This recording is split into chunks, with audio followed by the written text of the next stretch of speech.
안녕하십니까. 2019 광주시민대학 민주인권 토크 콘서트 오늘 진행을 맡은 임정섭입니다. 지난 9월 황석영 작가의 특강에 이어서 오늘 두 번째로 아주 특별한 시간 마련했는데요.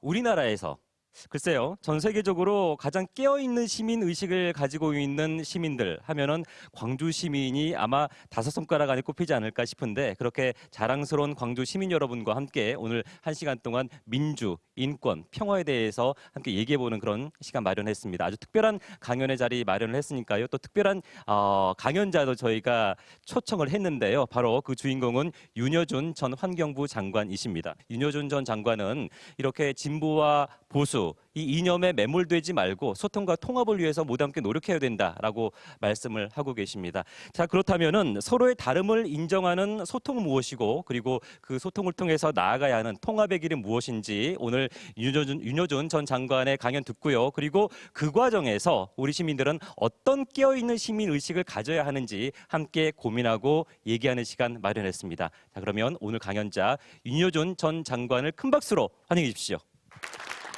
어서 오십시오. 네, 반갑습니다. 네. 광주 시민 여러분과 함께 민주인권 평화에 대해서 조금 말씀을 들어볼까 하는데, 근데 요즘 사실 시기가 시기인 만큼 정치권에서도 그렇고 언론에서도 그렇고 윤 전 장관님의 고견을 듣고자 하는 요청이 상당히 많다고 들었거든요. 어떻게 생각하세요? 고견까지 가진 사람은 못 되고요. 다만 이제 제 정도 나이를 먹은 사람들을 대개 이제 사회 원로라고 통칭을 그렇게 하시는데, 네. 그런 원로분들이 다 점잖으셔가지고 말씀은 잘 안 하시거든요. 그러니까 제가 아는 게 많아서 그런 게 아니고, 저는 그냥 아는 게 짧으면서도 그냥 무슨 문제가 생기면 말씀을 드리니까 그래서 저한테 자꾸 얘기하라고 그러는 것이지, 제가 아는 게 많아서 그런 건 아니라고 생각합니다. 그러면 오늘 이 자리에서도 요즘 시국에 대해서 아주 적절한, 아주 뭔가를 찌르는 그런 말씀들 좀 기대해도 되겠습니까? 글쎄요. 그렇게 할 수 있으면 저도 좋겠죠. 예. 근데 될지 잘 모르겠습니다. 예, 자, 네. 그러면 그런 바람을 가지고 네. 성숙한 시민의식, 소통과 통합의 길은 무엇인지 윤여준 전 환경부 장관의 강연 큰 박수로 청해 듣도록 하겠습니다. 부탁드리겠습니다. 네, 감사합니다. 네, 안녕하십니까. 윤여준입니다. 이 광주 시민 여러분을 이렇게 한 자리에서 뵙게 돼서 저로서는 영광입니다. 오늘 이제 제가 말씀드린 주제는 진영을 뛰어넘는 시민의식, 소통과 통합이라는 제목인데요. 아마 지금 시대적 상황이 이렇기 때문에 이런 좀 시적절하지만 저한테는 무거운 주제를 주신 것 같습니다. 자, 이 시민의식에 대해서 말씀을 드려야 되니까, 그럼 우선 순서대로 말씀드리자면 시민이라는 게 뭐냐, 이 시민의 개념, 그러면 시민정신, 시민의식이라는 건 뭐냐, 이렇게 말씀드려야 되는데, 이것을 학문적으로 개념을 정리하자면 좀 굉장히 복잡합니다. 그래서 또 이 자리가 굳이 뭐 학문적으로 그런 개념을 규정하는 자리가 아니라서 그냥 보편적인 상식적인 수준에서 말씀을 드려보겠습니다. 시민이라는 것은 광주 민주항쟁 이후, 그러니까 80년대 이후부터 한국 사회에 등장한 용어입니다. 제가 알고 있기로. 그 전까지는 뭐 국민 또는 민중이라는 말을 많이 썼죠. 그러다가 이제 이게 표현이 바뀌어서 이제 시민이라는 말을 쓰게 됐는데, 왜 그러냐 하면 광주 민주항쟁을 계기로 한국 사회가 민주주의 제도화를 시작했다고 봐야 되거든요. 민주주의를 제도화하기 시작하면서 국가, 시장, 시민사회, 이 삼각형이 가장 이상적인 민주주의 체제라고 학자들이 그러기 때문에 자연히 이 시민이라는 데 대해서 관심을 갖게 되고 시민이라는 용어를 쓰게 된 것 같습니다. 이 삼각형의 균형을 이루는 게 가장 이상적인 민주주의 체제라고 그러거든요. 네. 그래서 정리를 하자면, 그냥 일반적으로 정리를 드리자면, 민주주의 가치를 지지하고 추구하고 실천하는 사회 구성원을 통틀어 얘기할 때 시민이라고 한다. 뭐 이렇게만 알고 있어도 무난할 것 같습니다. 시민의식은 뭐냐? 그런 시민들이 가지고 있는 정신의식이겠죠. 달리 말씀을 드리면 개인의 자유와 권리를 가장 소중한 가치라고 생각을 하고, 공공의 문제, 개인 문제가 아니라 공공의 문제에 관해서 자유롭게 토론하고 비판하고 행동하는 그런 정신, 그런 의식, 예, 달리 말하면 시민성이라고도 그럽니다. 시민의식 또는 시민성, 이거를 가리키는 것이다. 이렇게 알고 있으면 될 것 같고요.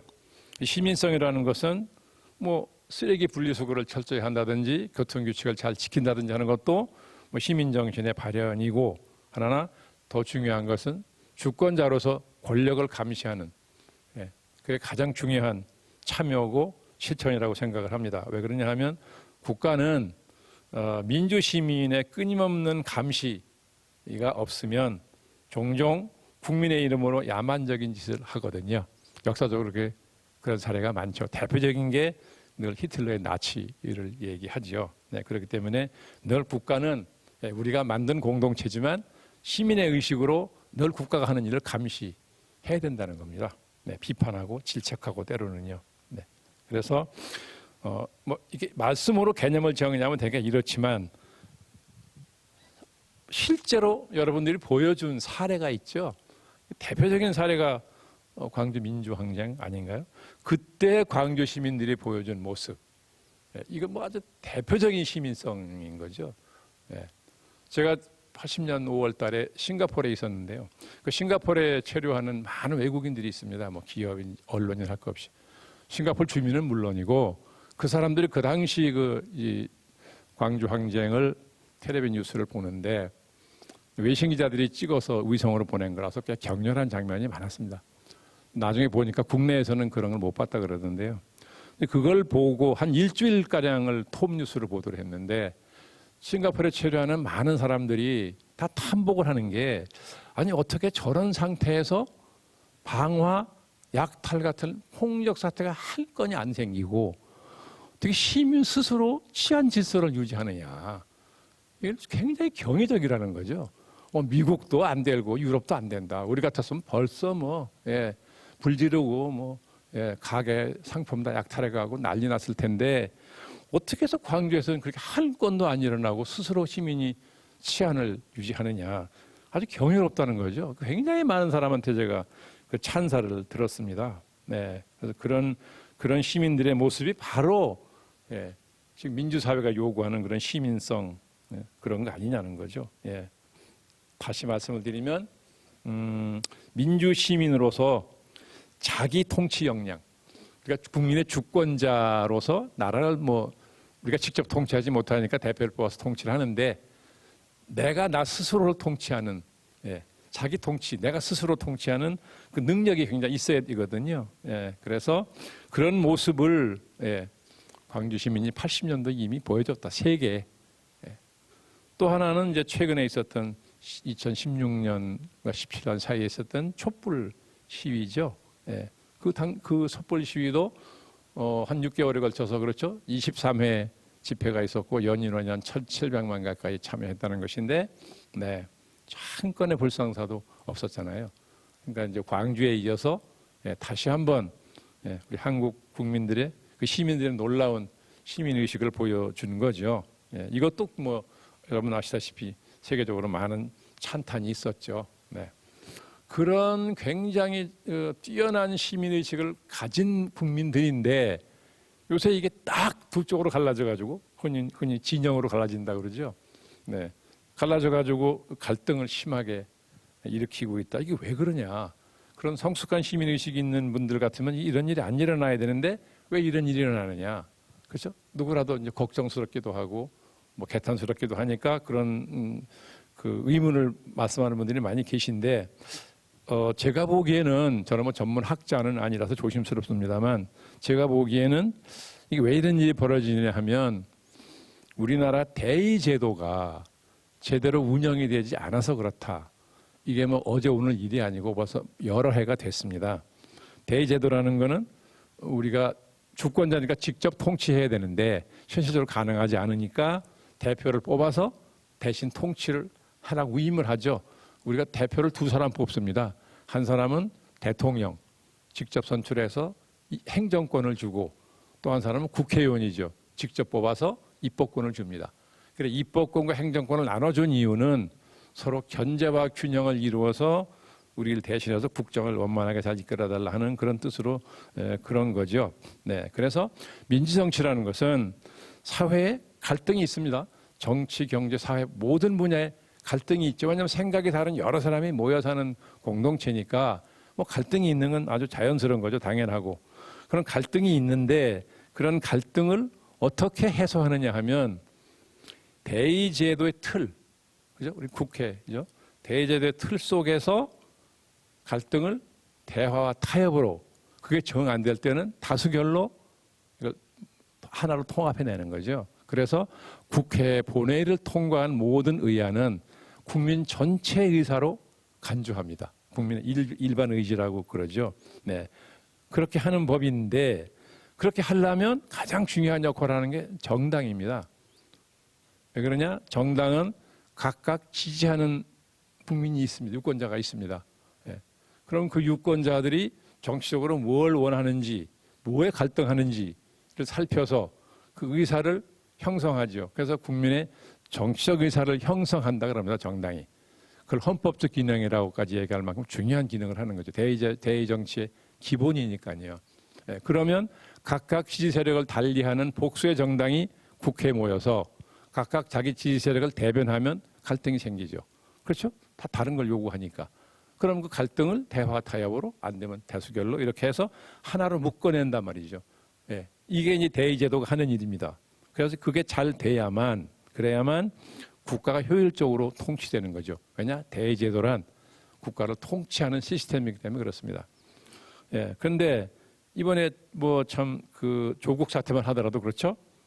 자, 이게 물론 대통령이 검찰로부터 그런 구체적인 여러 가지 의혹이 제기된 당사자를 법무장관에 임명한 게 옳은 일이냐 하는 것에 대해서 논란이 있었지만 어쨌든 임명을 했습니다.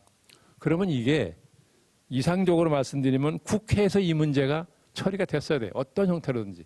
결론이 어떻게 나든 이게 국회에서 처리가 됐어야 되는데 네, 이게 처리가 안 됐죠. 격돌을 했습니다. 왜냐? 대통령이 그런 의혹이 많은 사람을 임명한 것은 임명권 남용이다. 야당이 주장을 한 거죠. 안 된다. 근데 여당은 뭐 야당을 설득하거나 타협하려고 하기보다는 어쨌든 대통령이 임명했으니까 강행 처리하겠다는 그런 입장을 보였고, 그런 야당은 극한 장애투쟁으로 맞서는 이게 벌어져 가지고, 네. 그래서 이게 결국 제도권 안에서 제도 내 틀 안에서 갈등이 해소되지 못하니까, 예, 그러니까 밖에서 이제 지지 세력이 따로따로 결집해가지고 요구 조건을 구체적으로 내세우기 시작한 거죠. 네.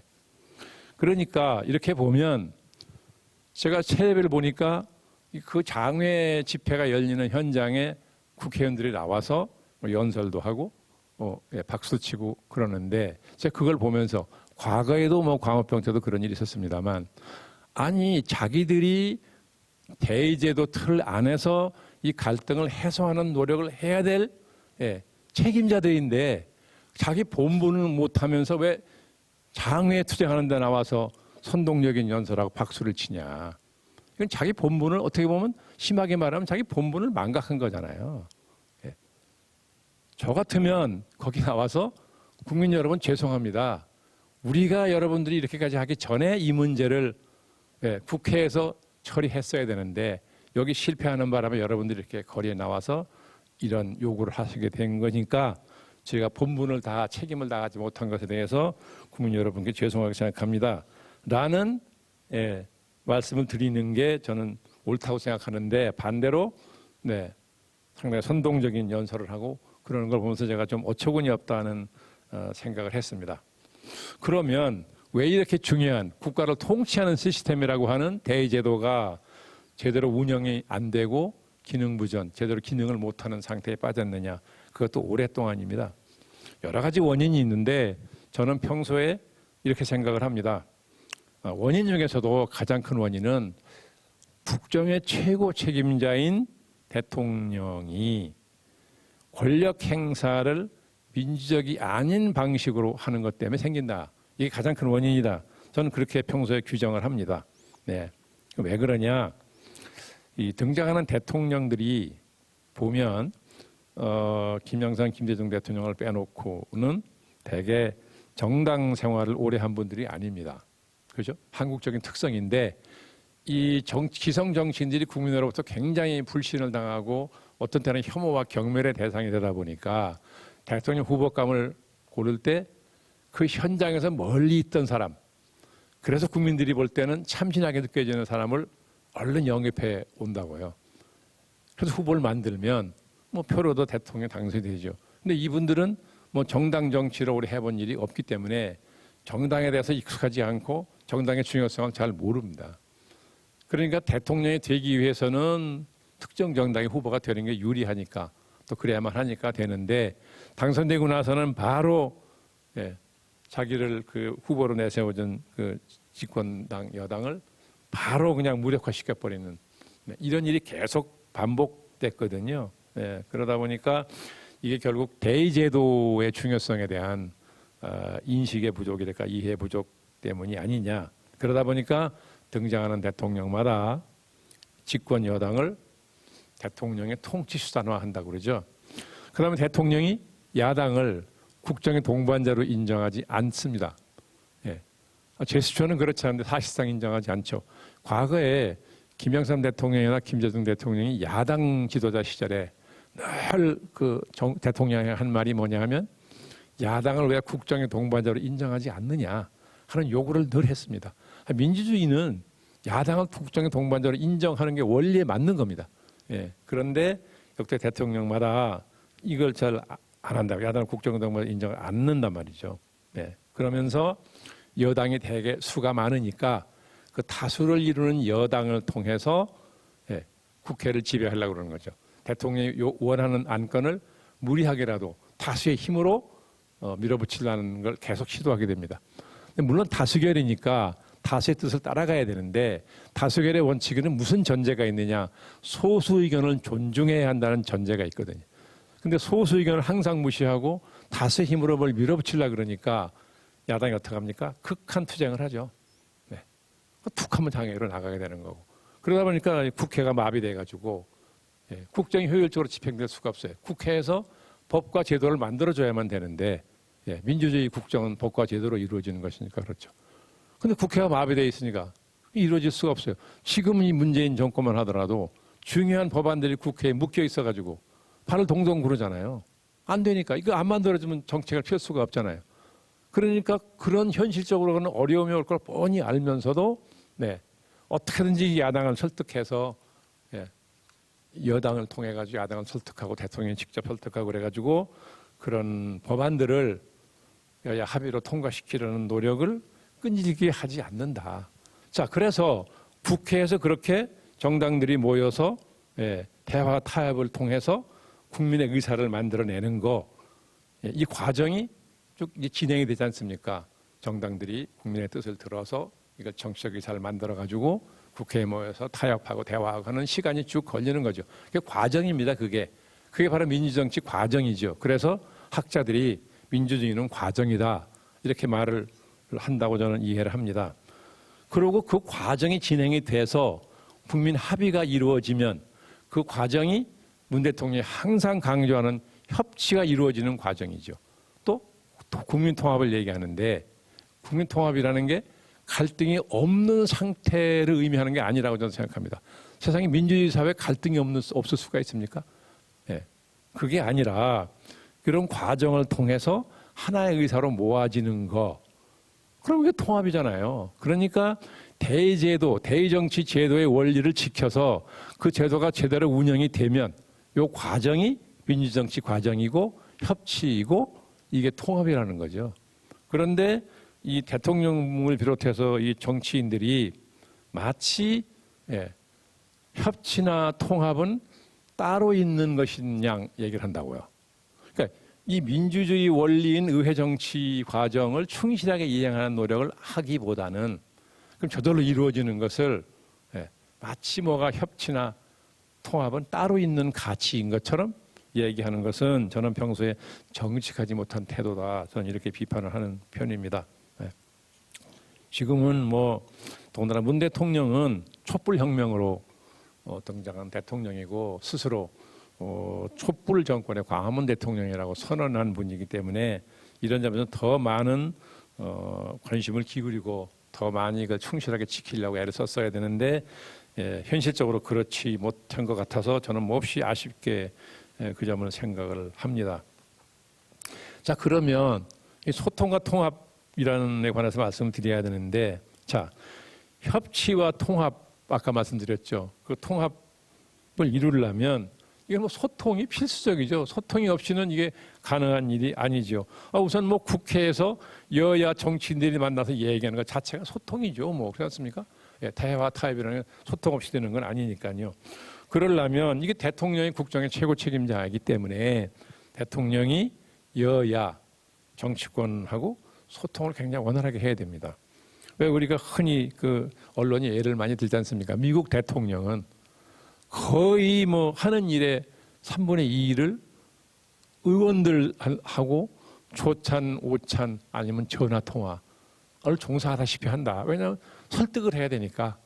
다른 사람 어느 누가 설득하는 것보다도 대통령이 직접 뭐 조찬이나 오찬하면 더 좋고, 그게 안 될 때는 전화로라도 설명하고 간곡히 협조를 요청하면 뭐 의원들이 그래도 뭐 안 들어주는 건 물론 있겠습니다만 대개는 많이 협력을 해줄 거 아닙니까? 그게 미국 대통령의 가장 큰 시간을, 일과 시간을 잡아먹는 일이라고까지 그러는데, 우리 대통령도 그런 노력을 하면 저는 뭐 상당히, 아무리 야당이 발목을 잡는다 하더라도 그럼에도 불구하고 대통령이 끈질기게 설득 노력을 하면 저는 야당도 상당 부분 다른 반응을 보이지 않을까 생각하는데 그게 잘 이루어지지 않습니다. 그리고 이제 대통령과 국민 간에도 소통이 원활하면 좋겠죠. 또 여야 정당 간에 소통을 해야 되고, 대통령이 직접 국민하고 소통한다는 건 물리적으로 굉장히 어렵습니다.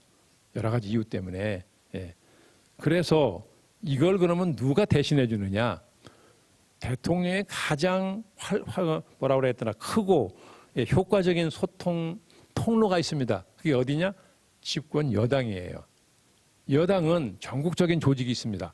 그럼 많은 수의 국회의원이 있죠. 그렇기 때문에 평소에 대통령이나 정부의 정책을 국민에게 설명하죠. 설득해서 지지를 얻는 노력을 하지 않습니까?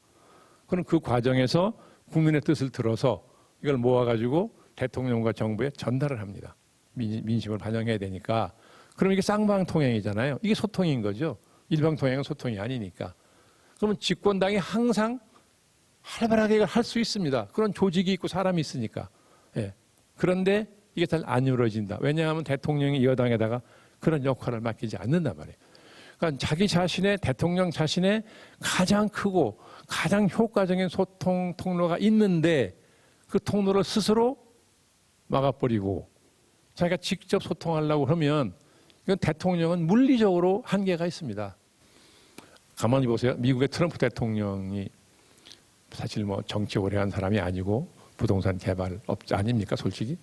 그런 사람도 수시로 기자 앞에 서잖아요.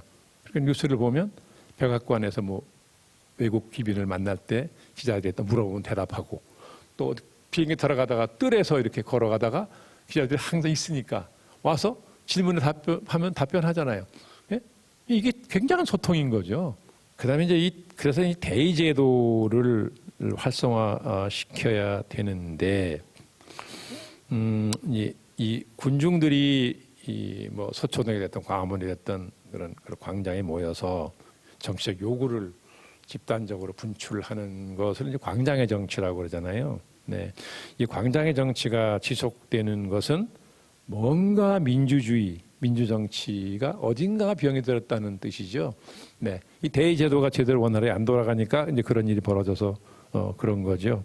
그래서 대의 정치를 활성화를 통해서 국정이 원활하게 이제 효율적으로 수행이 되면 자연히 광장의 정치는 많이 줄어들거나 없어질 거다. 그렇게 바람직한 거죠. 이것이 만약에 광장의 정치가 이거를 이제 직접 민주주의라고 보는 분도 있어요. 어차피 우리가 이제 대표를 뽑아서 대의 제도를 운영해 봤더니 잘 안 된다. 여러 가지 이유로. 그럴 바에는 차라리 직접 민주주의를 하는 게 낫지 않느냐. 하는 국민 그런 생각이 많이 늘어났죠. 금방 그걸 없앨 수는 없으니까 그러면 뭐 이제 직접 민주주의적인 요소가 있는 뭐 국민 발안제라든지 국민 소환제라든지 이런 걸 좀 이제 가미하자, 헌법을 고쳐서 뭐 이런 주장이 많이 나왔고 그랬긴 했죠. 네, 그래서 어쨌든 그렇긴 하나 그렇다고 그래서 완전히 대의제도를 무시하고 광장의 정치에 의존하는 것은 이건 정말 이건 바람직스럽지 않은 거죠. 이건 아주 민주적이 아닌 것이라서 그렇습니다. 그리고 이게 이렇게 광장의 정치를 하게 되면 이게 둘로 갈라지면 국민 역량을 모으기가 굉장히 어렵죠. 국민적 동의가 있어야 역량을 모을 수 있는 것인데 국민 역량을 모으지 못하면 대통령이 아무리 효과적으로 국정을 수행하려 그래도 국민의 역량을 모아서 필요한 곳에 역량을 집어넣어야 되는데 그게 잘 안 되니까 국가 발전에 중대한 어려움이 생기는 거죠. 자, 그러면 이런 일이 지금 벌어지고 있습니다. 벌어지고 있으면 자, 이제 국민은 주권자인 동시에 시민이니까 그러니까 어떻게 하면 시민으로서의 책임을 다할 것이냐는 걸 고민해야 되는데 우선 1차적으로는 국민이 심판자죠. 그러니까 대통령 특정 정당의 후보를 대통령을 이제 선출해요. 국정을 맡기는 거잖아요. 그럼 국정을 잘하는지 못하는지 봐서 심판을 하는 거죠. 민주주의 제도는 심판을 통해서 정권을 바꿀 수 있게 한 거 아닙니까? 그래서 그게 심판이기 때문에 우리는 주권자니까 심판자인 거죠. 그래서 선거가 이제 정기적으로 있지 않습니까? 뭐 지방선거, 국회의원 총선거, 대통령 선거. 그러니까 선거 때마다 우리가 국민을 대신해서 국가를 통치하라 위임한 대통령과 그 세력이 제대로 국정을 수행했냐 안 했냐는 걸 평가해서 표를 줘야 되니까 그걸 심판을 하는 거죠. 그래서 이 심판을 철저하게 해주면 정치하는 사람들이 함부로 못하죠. 왜냐하면 심판이 무섭단 말이죠. 근데 이 정치하는 분들이 국민의 심판을 무서워하지 않는 경향이 있어요. 저도 국회의원을 정당 소속해서 해봤습니다만 저도 깜짝 놀랐는데 이 국민이 이렇게 하면 국민이 용납하지 않는다라고 하면 뭐라고 그러냐면 걱정하지 마세요. 금방 잊어버려요. 국민의 건망증에 대한 확신이 굉장히 많아요. 금방 잊어버립니다. 그리고 또 다른 큰일이 생겨서 관심을 딴 데로 또 끌고 가니까 너무 걱정하지 마라. 선거가 됐어요. 그래서 국민이 완전히 많은 새 사람으로 새로운 참선한 사람으로 바꿔라. 요구가 있었습니다. 바꿔야 되지 않냐. 그러니까 그것도 언제는 선거 때 국민이 뭐 사람 바꾸라고 안 했냐. 근데 막상 사람 바꾸면 떨어진다. 기반이 약해가지고. 그러니까 지금까지 하던 사람을 다시 공천 주는 게 가장 안전하다. 이런 주장을 하거든요. 이게 국민을 무서워하지 않는 거죠. 왜 무서워하지 않느냐? 심판은 투철하지 않으니까. 우리가 보세요. 광주 시민항쟁 촛불 시위를 통해서 얼마나 우리가 가지고 있는 그 무서운 민주 역량을 보였습니까? 그런데 이상하게도 선거 때가 되면 그게 안 보인다고요.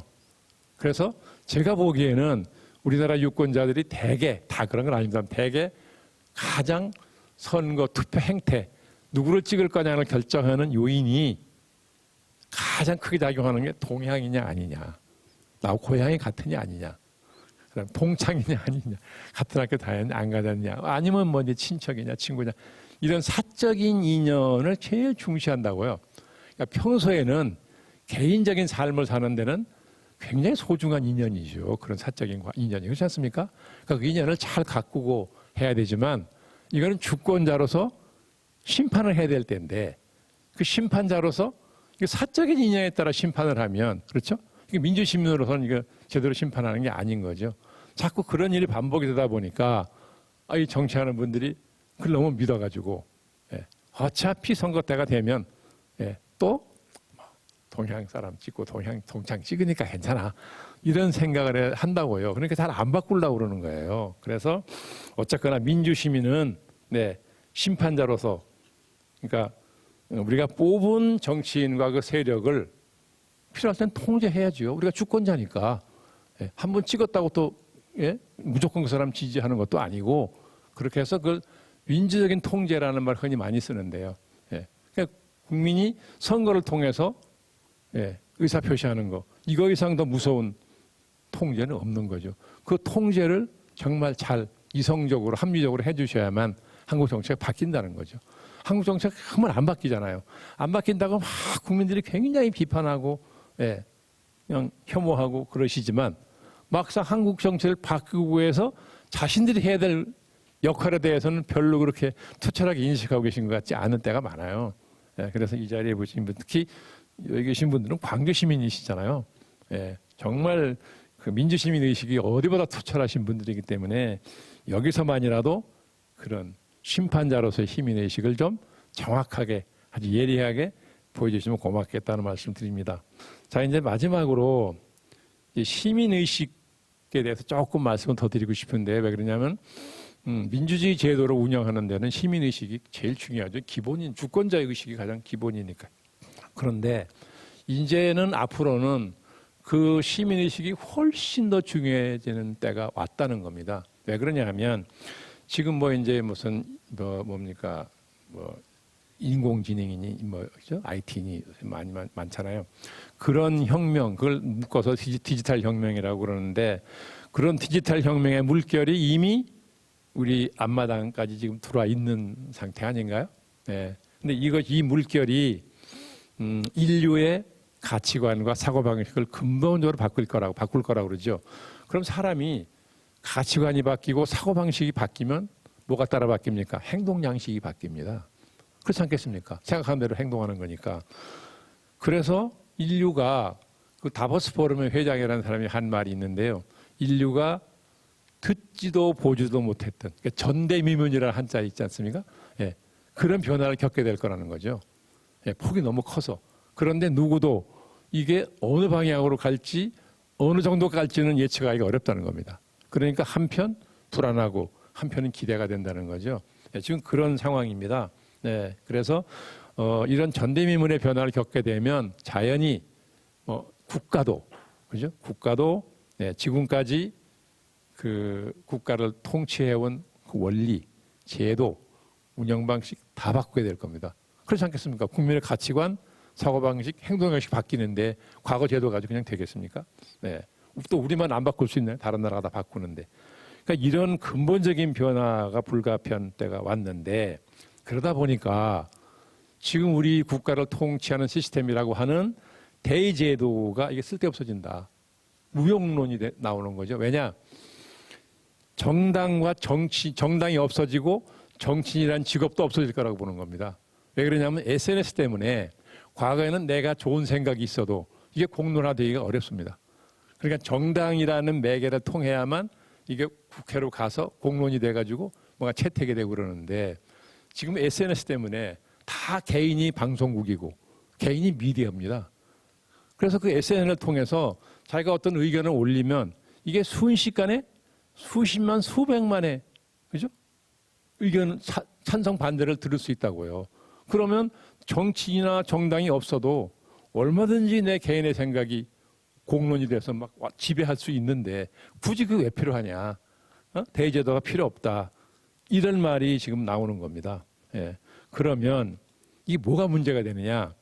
기술적으로는 가능합니다. 지금도 제가 보기엔. 그런데 이게 뭐가 문제냐 하면 자, 민주시민으로서의 책임을 다 하려면 예?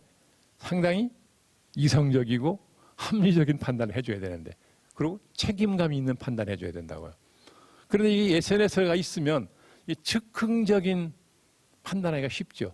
그러니까 책임 있는 아주 합리적, 이성적인 심사숙고해서 결론 내가지고 누르는 게 아니라 상당히 즉흥적으로 누를 수 있다는 거죠. 그럼 이게 과연 현명한 국민의 의사가 직결했다고 볼 수 있느냐 이런 문제가 생기는 겁니다. 그래서 이것 때문에 그렇다고 이걸 안 할 수는 없을 것이고요. 아마 조만간 이제 그렇게 될 거라고 보는데 뭐 미래학자 중에는 그러면 얼마 안 가서 정당과 정치인이 없어진다고 하는 사람도 있습니다. 그러려면 결국은 개개인이 가지고 있는 시민의식에 의존할 수밖에 없어요.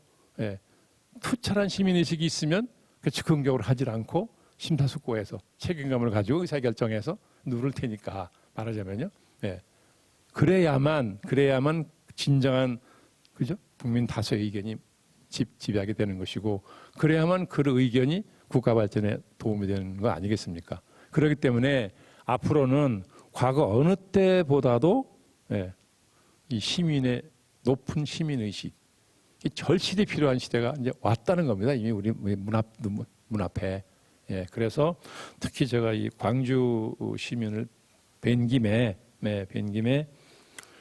좀 어쨌든 그런 광주 민주항쟁을 통해서 다른 어느 지역보다도 높은 시민 의식을 보여주셨으니까 우선 광주 시민이 이런 거를 좀 앞장서서 좀 또 하나의 좋은 모델을 좀 보여주시면 광주 민주항쟁이 좋은 모델이잖아요. 시민성과 시민 의식이 발휘된 아주 대표적인 세계적으로 평가를 받는 모델이니까 다시 한번 그런 높은 시민 의식을 발현하는 그런 모델을 한번 다시 해주시면 얼마나 좋을까 하는 생각을 제가 평소에 하기 때문에 오늘 이렇게 시민 여러분을 뵌 김에 이 말씀을 드리는 겁니다. 제가 너무 두서없는 말씀을 드려서 죄송합니다. 제 말씀 이것으로 그치겠습니다.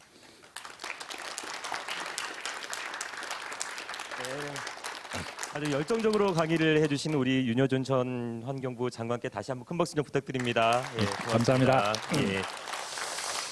끝에 광주 시민 여러분께 너무 부담을 지우시는 그런 아니 스스로 부담을 지우실 일을 하셨잖아요. 예. 그 어느 때보다도 정말 열정적인 강의 잘 들었고요. 또 열정적인 강의였던 만큼 또 우리 또 시민대학이다 보니까 수강생들 자세가 아주 좋죠. 예. 모든 하나를 더 받아가려는 굉장히 진지하시네요. 모습, 예. 소통을 좀 하는 그런 시간을 해야죠. 좀 당연히 해야죠. 가져보면 어떨까 싶습니다. 어떤 점이 좀 궁금한지 질문을 좀 몇 가지 좀 받아보도록 하겠습니다. 알겠습니다. 예. 자, 어떤 분이 먼저 질문을 좀 해주실까요? 질문 준비된. 예. 예, 안녕하십니까. 저는 광주에 거주하고 있는 한 직장인입니다. 제가 최근에 장관님의 그 인터뷰를 본 적이 있는데요. 이제 그때 그 책임성과 그 반응성 있는 민주 정부를 만들기 위해서는 개헌을 해야 된다라고 하셨고요. 또 하나는 이제 대의 제도를 제대로 살리기 위해서는 그 내년 그 5월 총선거 때 두 개 양 정당이 그 적대적 공생 관계를 깨야 된다라고 말씀을 하셨습니다. 이것에 대해서 조금 더 자세히 말씀 듣고 싶습니다. 그 반응성과 책임성이라는 거는 민주정부는 반드시 반응성과 책임성을 보여야 된다는 거죠. 뭐냐면 국민이 주권자니까 그 주권자의 요구가 있을 때는 즉시 반응해야 된다는 겁니다. 뭐 정부에 대해서 요구하는 게 있잖아요. 뭘 고치라든가 뭘 하지 말라든가 뭐 어떻게 하라든가. 그런 요구가 있을 때는 정부는 반드시 반응을 보여야 된다는 거죠. 그다음에 결과에 대한 책임을 져야 된다. 그런데 이게 뭐가 우리는 그게 안 이루어지냐면 5년 단임제의 대통령이. 그러니까 대통령이 당선되고 나면 다시 재선을 할 게 아니잖아요. 그러니까 국민에게 다시 표를 달라고 할 일이 없다고요. 그러니까 국민이 뭐라고 요구하든 내가 하고 싶은 대로 하면 내가 다시 표 달라 할 거 아닌데 뭐 이런 생각이 있는 것 같아요. 그러니까 반응성을 잘 안 보인다고요. 국민이 뭐라고 하든 자기 하고 싶은 소신대로 한다. 이게 좀 강해지는 것 같단 말이죠. 그게 문제가 있고, 자 책임을 물으려면 5년 단임하고 나간단 말이에요. 그럼 나간 사람한테 책임을 묻는다는 게 무슨 의미가 있습니까? 그러면 그 대통령을 배출했던 집권 여당에게 책임을 물어야 되는데 이 퇴임하는 대통령이 인기가 없으면 대통령 선거 때 그 당이 이름 바꾸고 다 바꿔요. 사실 이게 의회 정치에서는 그러면 안 되거든요. 자기들이 국정을 이끌었으면 여당으로서 물론 뭐 대통령은 추정만 하긴 했으나 어쨌건 집권 여당이니까 심판을 받아야 되는데 이 두려우니까 이걸 모면하려고 당 이름 바꾸고 뭐 색깔 바꾸고 로고 바꾸고 다 바꿔버린다고요. 그러면서 우리는 저 대통령하고 같은 당이 아니었습니다 하는 몸짓을 한단 말이에요. 나쁘게 말하면 적당히 국민을 좀 속이려고 그러는 거잖아요. 의회 정치에서는 정말 해서는 안 되는데 이런 일이 빈번하게 벌어진다고요. 그렇기 때문에 5년 단임제 폐해 중에 제가 보기에 가장 극심한 폐해가 그런 거라는 거죠. 반응성과 책임성을 보이지 않아도 된다는 거. 그렇기 때문에 이거를 최소한 4년 중임제라도 바꾸면 재선을 해야 되니까 그런 의미에서라도 반응성이 살아날 거고 책임도 물을 수가 있지 않냐는 거죠. 그럼 훨씬 정신 차려서 할 거 아니겠습니까? 그런 점에서 드린 말씀이었어요. 자, 우리가 여야 관계를 얘기할 때 그 적대적 공생관계라는 말을 하죠. 서로 상대방의 이제 뭐 정치적 라이벌이니까 적대 관계인데 서로 의지하는 적대적 공생관계라는 거죠. 네, 그게 지금 여당이 야당할 때나 야당이 여당할 때나 똑같이 그렇다고요. 이게 왜 그러냐면 자신들의 기득권을 유지하는 가장 편리한 제도거든요. 그게 방식이거든요. 예, 뭐 선거에서 이기면 여당이 되고 지면 야당이 되는데 이 양자 관계에서는 야당이 돼도 뭐 괜찮은 거예요. 왜냐하면 이게 사람 인자 모양이니까 이 지게와 지게다리 관계잖아요. 지게다리가 없으면 지게가 넘어지니까 여당이 늘 저쪽도 살펴야 된다고요. 이게 무너지면 자기도 무너지니까. 그러니까 그런 적대적 공생관계가 있으니까 국민이 뭐라고 하든 어떤 정책 상황이 벌어지든 이거를 절대 안 놓으려고 그러는 거죠. 왜냐하면 소위 말하는 기득권을 가장 편하게 유지할 수 있는 구조이기 때문에 그렇다는 거죠. 그러니까 흔히 말하기를 대통령 책임제 하에서는 양당 제도가 맞다. 이론적으로는 그런 측면이 분명히 있습니다. 그럼 한번 생각해 보죠. 우리가 대통령 제도를 쭉 해왔어요. 그리고 양당 제도가 쭉 내려왔습니다. 근데 어느 한 번이라도 민주화 이후에 87년 이후에 제대로 된 일이 있습니까? 이 제대로 작동 안 했잖아요. 그러니까 아무리 대통령제에서는 이론적으로 양당 제도가 맞다 그러지만 한 번도 그 양당이 제대로 역할을 못하고 적대적 공생관계만 유지해온 것인데 지금 와서도 좀 연동형 비례대표를 넣어서 다당제를 하자. 그러니까 대통령제에서는 양당 제도가 맞다. 이렇게 얘기하는 분들이 있어요. 이론적으로는 뭐 타당합니다. 그러나 현실적으로 볼 때 우리 경험이 전혀 그렇지 않지 않았어요. 그런데 얼마 전에 국민의당이었나요? 왜 그 원내교섭단체를 이룬 적이 있었습니다. 그때 보니까 국민들이 보니까 괜찮거든요. 제3당이 있으니까 양당이 싸우지 않고 괜찮더란 말이죠. 그래서 이게 해롭지 않네 하는 생각을 많은 국민들이 하기 시작했죠. 그래 이번에 연동형 비례대표제가 들어간 거 아니에요. 완벽하진 않지만. 그래서 제 개인 생각은 설사 이론적으로는 대통령 책임제에 안 맞는다고 하는 면이 있다 하더라도 해보니까 나쁘지 않던데 그러면 됐잖아요. 왜 꼭 양당제로만 됩니까? 적대적 공생관계를 부시지 않으면 그걸 깨지 않으면 절대로 대의제도가 원만하게 안 돌아간다는 거죠. 그래서 그런 뜻으로 드리는 말씀입니다. 자, 다음 질문 이어가겠습니다. 내년 2020년이 되면은 그 5.18 민주항쟁이 40년이 되는데 여전히 5.18에 대해서 폄하하고 왜곡하는 세력들이 좀 존재하는 것이 사실입니다. 그 명백한 그 역사적 사실에 대해서 조금 거짓이라고 우기는 그런 세력들을 보면 조금 답답한 그런 경향이 있는데요. 혹시 그런 세력들과 어떻게 잘 소통하고 통합할 수 있는지에 대한 말씀 부탁드립니다. 네, 제가 해외 근무를 하다가 83년도에 이제 귀국을 했는데 귀국을 해서 이제 근무를 하니까 많은 공직자들이 저한테 하는 얘기가 그때는 광주 사태라고 그랬죠. 광주 사태는 말하자면 뭐 북한군이 내려와서 이렇게 해서 된 거다라는 말을 많이 하더라고요. 내가 설마 그랬더니 이 사람이 해외에 있어가지고 뭘 모르는구만. 그러면서 이제 막 그런 나름대로 그 증거가 있어요. 자기가 얘기하는 그런 걸 들었습니다. 그래도 저는 그때도 그게 이제 상식적으로 납득이 안 가서 그러나 제가 궁금했던 것은 이게 화해가 가능하냐 가능하지 않냐 하는 걸 판단하고 싶었어요. 말하자면 광주 시민과 아닌 세력이 이 화해가 가능하냐 아니냐 이 사건이 그걸 알고 싶어서 어떻게 알아볼까 그러다가 김남조 시인의 시집을 샀어요. 딱 10몇 편을 읽어보니까 이거 화해가 안 된다 이거는.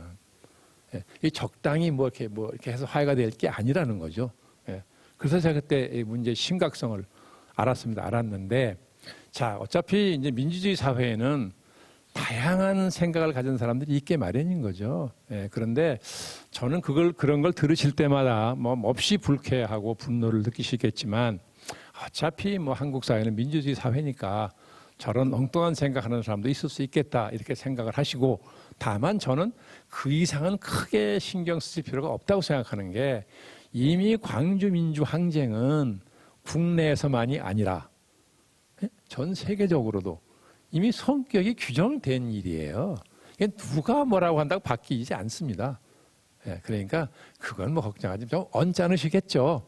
예, 이거 뭐 추모식 하려고 그러는데 무슨 님 행정국을 부르더니 많이 뭐 재창이니 합창이니 뭐 이거를 정부 국가가 시비를 걸고 그런 짓을 하니까 그때마다 분노를 느끼시는 건 충분히 이해합니다만 그 이상은 걱정하실 필요 전혀 없다고 저는 생각이 되고 그렇게 분노하실 필요 없어요. 더 저런 사람도 있겠거니 하십시오. 절대로 광주민주항쟁이 가치가 역사적으로 훼손되는 일은 없을 겁니다. 그건 불가능한 일입니다, 이미. 그 어느 곳에서보다 따뜻하고 열정적인 강연, 따뜻한 조언을 광주 시민 여러분께 해주신 우리 윤여준 전 환경부 장관 이제는 보내드려야 하겠네요. 큰 박수로 보내드리겠습니다. 감사합니다. 고맙습니다. 안녕히 계십시오. 자리하시면 되겠습니다. 네, 윤여준 전 장관께서 말씀하셨듯이 주먹밥을 나눈 광주 시민들이 있었기 때문에 그리고 촛불을 들고 거리로 나와서 대한민국의 정치를 바꾼 촛불 시민들이 있었기 때문에 지금의 대한민국이 있지 않나, 지금이 대한민국이 가지는 민주주의 가치가 여기에 있지 않나 하는 생각을 해보게 되는 그런 따뜻한 시간이었습니다. 자, 이제 그렇게 깨어난 시민들이 냉철하고 성숙한 시민의식으로 더 나은 대한민국을 만들어 나가야 할 텐데요. 그 대한민국의 더 나은 미래를 그리는데 빼놓을 수 없는 키워드가 바로 말씀하신 소통과 통합의 길이 아닐까 싶습니다.